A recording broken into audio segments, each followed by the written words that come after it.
I washed down the pills with a cold cup of chocolate milk as I mentally prepared myself to be left home alone for the first time in a month. "Text me or call me if you need me to come home," my mom said with an anxious expression on her face. "My ringer will be on and I'll have my phone with me the whole time." There was a short pause before she locked eyes with me and pleaded, "Please." "I will," I replied, "but I'll be fine, I promise." As her and my stepdad left for the day, I celebrated. Ever since what happened, I had not been allowed to be home alone at all. I turned on some music and did a happy dance with my dog in the kitchen. She thought I wanted to play and leaped at me.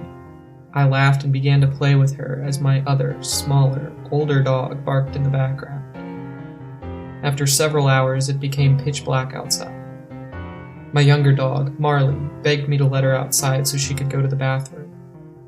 While she was outside, I paced anxiously in a circle around the room. She was my protection. Eventually, I heard her race up the deck stairs and jump at the door. Her paws scratched violently out of excitement to be let back inside.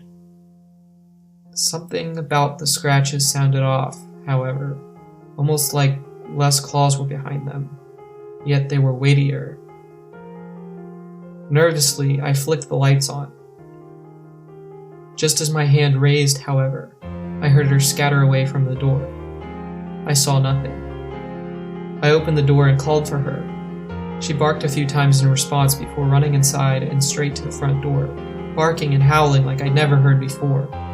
"Marley!" I yelled. "Chill out!" She didn't even turn to look at me. I ran to the front door, only to hear something that made my blood curdle like spoiled milk. The same scratching I heard earlier was plainly audible through my dog's shrieks. I flicked the porch light on and stared out the window. Again, there was nothing, but I could swear I heard something sprinting away. Less than 10 seconds later, I heard a loud bang coming from behind me. My dog sprinted around the corner and over toward the sound. I heard her run down the deck steps and across the yard, signaling to me that the door had been busted open. Oddly, nothing went into the house. I sprinted up to my room and shut the door, locking it. Now on the second floor, I listened nervously for Marley. My older dog was fast asleep on my bed as if nothing had even happened. About a minute passed of just straight growling before I finally heard a loud yelp. I collapsed to the floor instantly and began bawling my eyes out. I shook in intense fear, staring at my door curled up just below my window. Just as I heard scratching at the window above me, I noticed one horrible thing. What scared me the most was not the question of how this thing got to my window on the second floor, or even my own imminent doom, but the fact that with my head pressed against the wall, I was able to hear the sound of my mom's car running.